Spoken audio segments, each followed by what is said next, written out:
Assalamualaikum warahmatullahi wabarakatuh.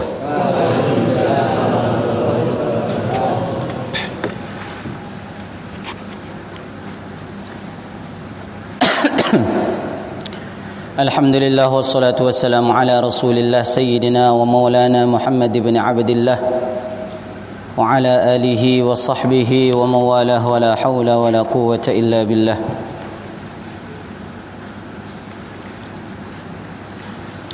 Subhanaka la ilma lana illa ma 'allamtana innaka antal alimul hakim. Amma ba'd, qala al-musannif rahimahullahu ta'ala wa nafa'ana bihi wa bi'ulumihi fid darain amin.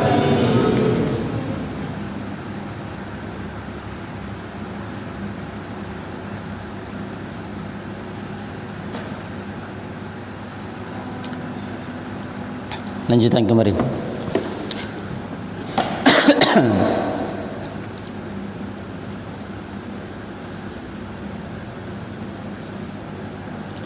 Thawabu talabil ilmi wa ta'limihi liwajhillahi azza wa jalla.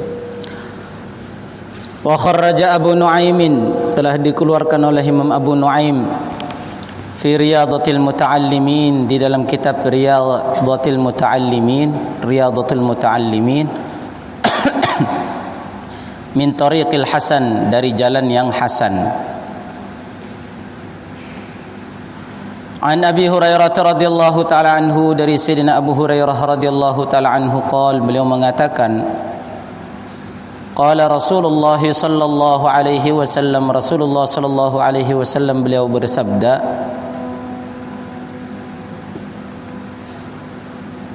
ma min rajulin, tidak ada dari seorang laki-laki pun. Di sini katanya rajulun, bukan hanya laki-laki saja maksudnya. Jadi setiap rajulun di dalam hadis, kadang-kadang di dalam Al-Quran itu juga maknanya adalah wanita juga.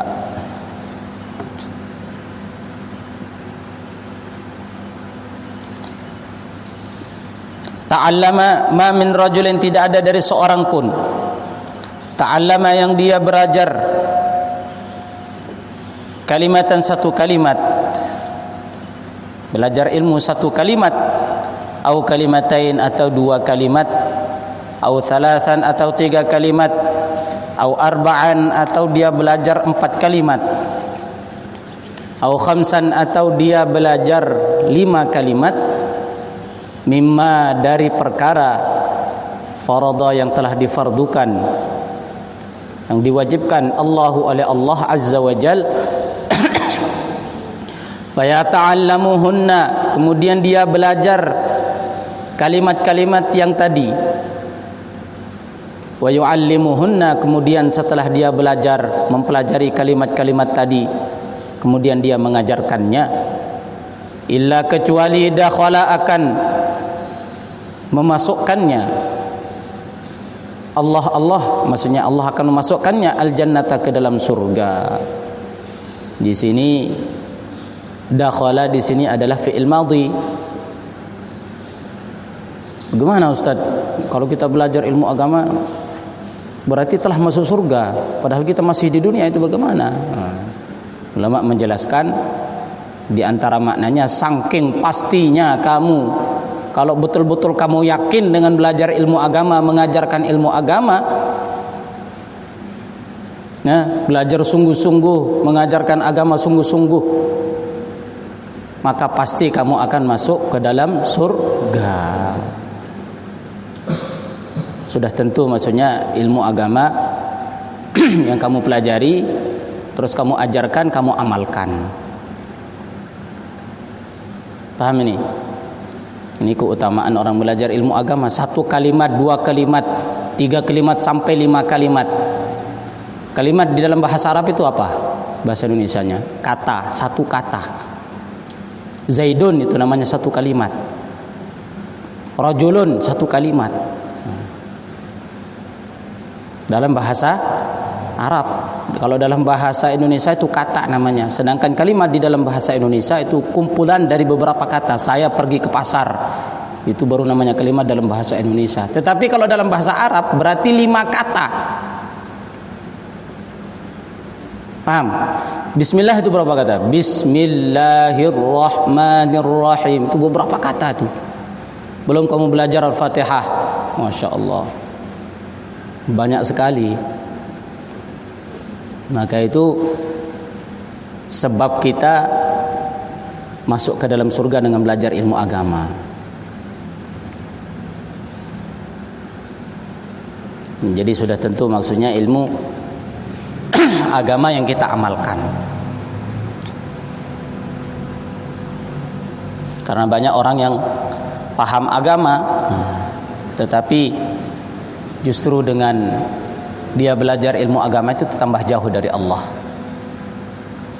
Man izdada ilman wa lam yazdad hudan lam yazdad minallahi illa bu'dan.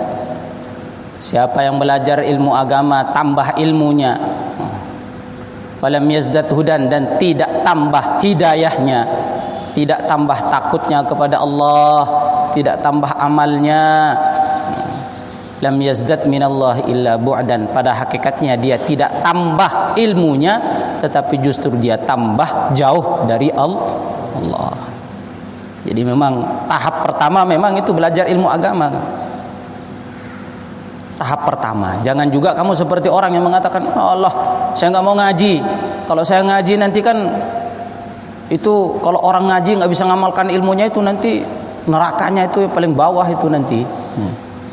Fasadun kabirun alimun mutahattiku, katanya. Fasadun kabirun, kerusakan yang besar. Alimun mutahattiku, orang yang alim tapi tidak mengamalkan ilmunya. Kan sudah santri, pulang-pulang ke rumah hilang santriannya. Parah ini Ustaz. Mana lebih parah, mantan santri dengan mantan preman? Mantan preman berarti udah tobat. Kalau mantan santri, parah itu, sudah tahu tapi kok tidak mengamalkan. Fasadun kabirun, itulah kerusakan yang besar itu. Tetapi bukan menjadi alasan bagi kita terus nggak ngaji gitu. Takut ngaji. Oh, kalau saya nanti hafal Quran itu, dalam satu hadis itu dikatakan diancam kalau orang hafal Quran terus lupa, melupakan Al-Quran itu nanti neraka. Termasuk dosa yang paling besar itu, melupakan Al-Quran. Nggak mau saya ngapal Quran kalau begitu. Bukan begitu. Jadi memang tugas kita pertama kali, kewajiban kita pertama kali adalah belajar ilmu. Ya. Baru setelah belajar ilmu baru amalkan ilmu. Nah, kalau kamu tidak mau belajar ilmu, alasan kamu mau dihukum nanti gara-gara nggak bisa ngamalkan ilmu, itu godaan syaitan itu. Ya, kalau kamu nggak punya ilmu, bagaimana kamu bisa mengamalkan ilmu? Maka dalam terusan syair yang saya baca tadi, wa akbaru minhu jahilun mutanassiku. Ternyata ada lagi kesalahan yang lebih besar daripada itu. Kerusakan yang lebih besar daripada orang alim yang tidak mengamalkan ilmu. Siapa? Jahilun mutanassiku, orang yang tidak tahu ilmu, ya, tapi dia berpegang teguh terhadap kejahilannya. Kenapa kamu sholat habis subuh? Sholat habis subuh itu sholat sunnah itu dapat pahala banyak itu. Sholat apa kamu? Sholat ba'diyah. Ba'diyah subuh. Gitu ya? Oh iya. Pahalamu besar ya. Perasaannya sudah sampai langit. Tapi ya itulah orang jahil itu. Perasaannya sudah tinggi setinggi langit surga. Oh, saya itu ketemu dengan malaikat Jibril kemarin. Kan orang jahil begitu. Sombong, cepat sombong. Baru ibadahnya sedikit sudah mengatakan, saya kan sudah banyak ibadah saya. Orang jahil begitu. Maka ulama mengatakan dalam syairnya, wa fil jahli qabla al-mauti mautun li ahlihi. Wa qabla al-kuburi kuburu, katanya. Kalau orang jahil itu sebelum dia mati, dia sudah mati. Orang jahil itu hidup di dunia itu sudah kayak orang mati, sudah nggak ada manfaat yang dia bisa berikan kepada orang lain. Itu orang jahil, nggak tahu ilmu itu. Dia nggak bisa memberikan manfaat kepada orang lain. Tapi kalau orang ahli ilmu, justru dia meninggalnya saja itu dianggap seperti orang hidup. Paham? Itu kalau orang ahli ilmu. Kamu lihat, ya kan, ulama-ulama dulu itu, Syekh Abdul Qadir Jailani sudah berapa ratus tahun, berapa abad, tapi seolah-olah beliau masih hidup sekarang. Sering disebut-sebut sama tuan guru kalau ceramah. Jadi seolah-olah beliau masih hidup gitu, mengajarkan ilmu. Nasihat-nasihat beliau itu masih dibacakan sampai sekarang. Imam Syafi'i, Imam Ahmad bin Hanbal, ya kan, ada Syekh Al-Imam Al-Ghazali, Imam Bukhari, Imam Muslim, sampai sekarang itu memberikan manfaat ilmunya. Itulah orang alim. Maka kamu pengen jadi orang yang mati apa orang yang hidup? Nah, itulah orang jahil. Maka kalau kamu pengen jadi orang yang hidup ketika kamu mati, belajarlah ilmu. Belajar dari sekarang. Kenapa? Karena jahil, tidak tahu ilmu itu adalah suatu aib besar itu. Ta'allam ya fata fa innal jahla 'arrun wa la yarda bihi illa himarun, kata ulama. Belajarlah wahai anak muda. Bukan di situ ta'allam ya syekh. Yang seharusnya paling tepat waktunya kamu belajar itu kamu ketika masih muda sekarang. Ya kan, umur-umur kamu sekarang ini. Ta'allam ya fata, belajarlah wahai anak muda. Fa innal jahla 'arrun, karena sesungguhnya kejahilan, ketidaktahuan kita terhadap ilmu agama. 'Arrun itu adalah suatu aib. Sekarang orang menganggap aib kalau giginya maju gitu. Aib bisa gini. Sekarang orang itu menganggap aibnya kalau mukanya itu jerawatan. Sehingga di mana-mana ya kan timbul pabrik-pabrik untuk memperbaiki muka manusia biar glowing. Kalau santri itu nggak perlu itu. Santri itu air wudhu gitu. Orangnya hitam, banyak jerawatnya, tapi dipandang sama orang glowing gitu. Ini calon menantu.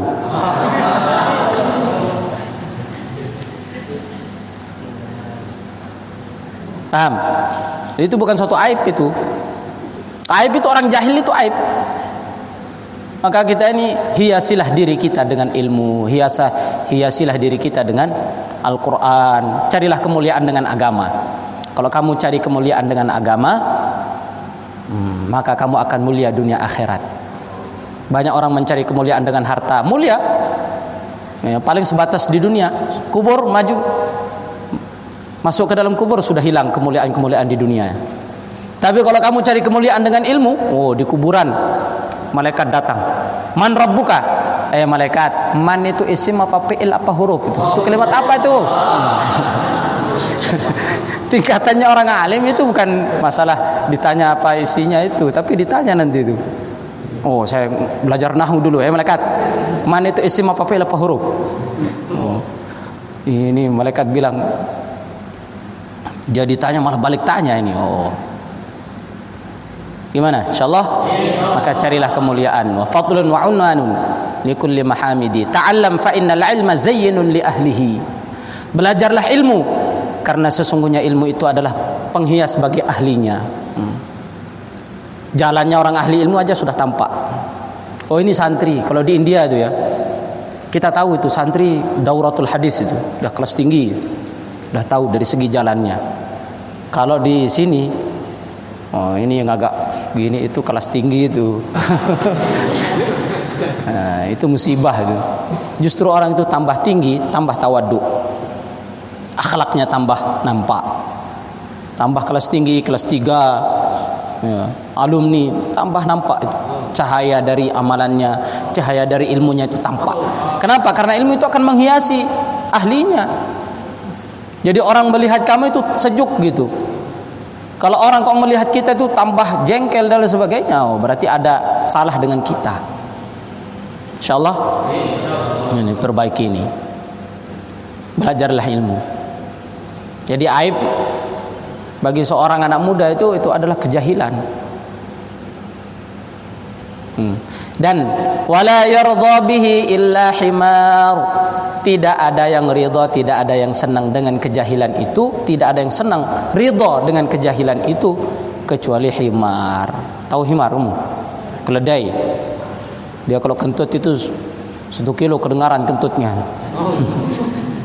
Makanya himar itu binatang yang tidak punya rasa dendam, marah gitu. Dipukul gitu diam aja. Beda dengan onta. Kamu pukul-pukul onta itu nanti dia dendam itu onta. Awas, ingat mukanya itu. Nanti kalau malam tidur, kalau kamu lagi lemah, lagi lengah, itu bisa kamu ditindih sama onta dengan binatang-binatang lain. Tapi kalau himar itu nggak ada. Itu binatang yang paling bodoh. Makanya orang Arab itu kalau misuh, tahu misuh? Kalau ngomong yang sangat marah itu, kalau orang sini kan nyempate bahasa Lombok itu. Kalau mereka sudah marah sekali, ya himar, himar gitu. Enggak kayak orang Indonesia bilang anjing dan lain sebagainya, enggak. Kenapa? Karena itu binatang yang sangat bodoh. Nah, dia itu bodoh tetapi dia senang dengan kebodohannya. Nah, kalau ada orang kok senang dengan kebodohannya, bilang ya sama seperti himar itu. Bangga dengan tidak taunya bisa baca Al-Quran. Kamu bisa baca Quran? Enggak bisa. Bangga dengan kebodohannya, sama dengan himar. Maka belajarlah ilmu agama. Ini yang pertama. Kemudian yang kedua, kewajiban kita adalah mengamalkan ilmu, usaha. Maka ketika kita ngaji itu bagaimana tertib-tertib kamu ngaji itu kamu perhatikan ketika nuntut ilmu itu. Kenapa? Karena itu nantilah yang akan mendorong kita untuk bisa mengamalkan ilmu itu. Ketika kamu nyantri, apa tertib-tertibnya orang nuntut ilmu dari ulama-ulama itu apa? Ala la tanalul ilma illa bisittatin sa'umbika an majmu'iha fi bayani. Itu tertib-tertib yang sudah dibuat oleh ulama, itu kamu amalkan. Mulai dari kamu masuk menuntut ilmu, niatnya diperbaiki. Ya. Niat yang ikhlas itu akan mempengaruhi. Maka Imam Hasan Al-Basri beliau mengatakan, kamu itu enggak usah lama-lama nyantri, enggak usah lama-lama kamu mondok. Ya, 3 hari aja itu sudah cukup membuat kamu jadi wali. Kalau memang dengan cara yang benar. Tapi kenapa kita ini tambah lama ngaji, ya kan? Tambah hafiz Quran, banyak hafal hadis, tapi tambah nakal. Kenapa? Nah, diantaranya karena kita tidak memperhatikan tertib-tertib orang nyantri yang sudah dibuat oleh ulama itu, sehingga pulang itu kayak nggak pernah nyantri beras. Dari penampilannya, dari akhlaknya, udah nggak nampak beras. Kenapa? Karena kita nggak mengikuti arahan dari ulama. Pertama niatnya liwajhillah, karena dalam nasihatnya seorang ulama Syekh Hamid Al-Lafaf di dalam kitab Tanbihul Ghafilin itu mengatakan, idza aradallahu ayyuhlika imra'an, apabila Allah menghendaki untuk menghancuri seseorang itu, aqabahu bi thalathati asya', maka Allah akan menghukum dia dengan 3 perkara. Jadi kadang kita jangan merasa bangga sudah ngaji, bangga. Jangan dulu. Apa itu yang pertama? Beliau katakan, yarzuquhul ilma wa yamna'uhu an amalil ulama. Yang pertama, Allah berikan kepada dia ilmu, paham ilmu, banyak hafalan, banyak ini, tapi dia tidak bisa mengamalkan ilmunya. Nah, ini tandanya orang celaka ini. Terus yang kedua, yarzuquhu suhbatas salihin wa yamna'uhu an ma'rifati huquqihim. Nasihat beliau yang kedua, Allah berikan kepada dia rizki, bisa suhbah dengan orang-orang soleh. Siapa orang soleh itu? Ya para ulama itu, guru-guru kamu, mengajarkan ilmu agama kepada kamu. Itulah orang-orang soleh. Kalau bukan ulama yang orang soleh, siapa lagi? Orang jahil. Bagaimana dikatakan mereka orang soleh, mereka sedangkan mereka jahil? Paham? Wa yamna'uhu an ma'rifati huquqihim. Memang dia hari-hari kumpul dengan orang baik, orang soleh. Kamu kan di pondok itu kumpul dengan hafiz Quran, kumpul dengan orang banyak hafal kitab-kitab, alim. Tapi kamu tidak mengetahui hak-hak mereka. Enggak menjaga adab kepada guru kamu. Nah, ini bukan suatu kebaikan. Tambah ngaji lama, tambah berani sama gurunya. Ini namanya durhaka. Orang durhaka kata ulama, uququl walidain itu masih bisa diampuni. Tapi kalau uququl ustad, bahaya, lebih bahaya. Maka dalam syairnya seorang ulama mengatakan, ra'aitu ahaqqul haqqi haqqal muallimi wa aujabahu hifdhan ala kulli mahamidi. Kata ulama, saya melihat ada satu hak yang harus untuk dijaga. Siapa itu? Haknya muallim, hak orang yang mengajarkan agama kepada kamu. Wa aujabahu hifdhan ala kulli muslimi, dan itulah yang paling wajib dijaga oleh seluruh orang Islam. Haknya guru kamu yang mengajarkan agama. Nah, ini jalan-jalan untuk kamu belajar ilmu, biar nanti apa? Biar kamu mudah mengamalkan ilmu kamu. Sudah kamu amalkan, mudah kamu untuk menyampaikan. Barokah, ini namanya ilmu barokah. Harus tahu jalan-jalannya supaya kamu mendapatkan ilmu yang barokah itu. Apa sebabnya santri kok pulang ke rumah itu sudah kayak nggak santri, sudah kayak jin gitu. Bahkan datang ke pondok aja jin, apalagi di rumah. Apa sebabnya? Ini karena ilmu nggak barokah. Dia saja nggak bisa mengamalkan, bagaimana bisa menyebarkan ilmu kepada orang lain? Maka inilah jalan-jalan supaya ilmu kita barokah ini. Ini arahan ulama supaya kita bisa mengamalkan ilmu kita mudah. Insyaallah. Perhatikan hak-hak guru kamu. Bukan hanya itu, ya, kitab-kitab yang ada hubungannya dengan pelajaran ilmu kamu itu kamu muliakan. Dulu ada seorang ulama, kalau nggak salah namanya Bishr Al-Hafi, seorang wali. Jadi beliau diangkat jadi wali itu sebabnya gara-gara apa? Gara-gara mengangkat tulisan Bismillah di bawah. Beliau ambil, beliau kasih minyak wangi, taruh di tempat yang atas, beliau cium. Maka dengan izin Allah ada suatu suara mengatakan, wahai Bishr Al-Hafi, gara-gara kamu memuliakan namaku, memuliakan nama Allah, maka kamu akan diangkat menjadi kekasihnya. Jadi adab-adab kamu terhadap ilmu, adab kamu terhadap guru, itu kamu perhatikan. Sehingga ini akan membuat nanti kita mudah mengamalkan ilmu, barokah, mendapatkan ilmu yang barokah. Insyaallah. Bukan hanya sekedar ngaji yang kita pikirkan, oh pokoknya yang penting saya ngaji, Ustaz. Kalau begitu aja kamu pikirnya, nanti ya habis dari pondok sudah gak nampak lagi seperti santri, seperti orang belajar ilmu agama. Maka hal-hal yang seperti ini kita perhatikan. Insyaallah dah takror.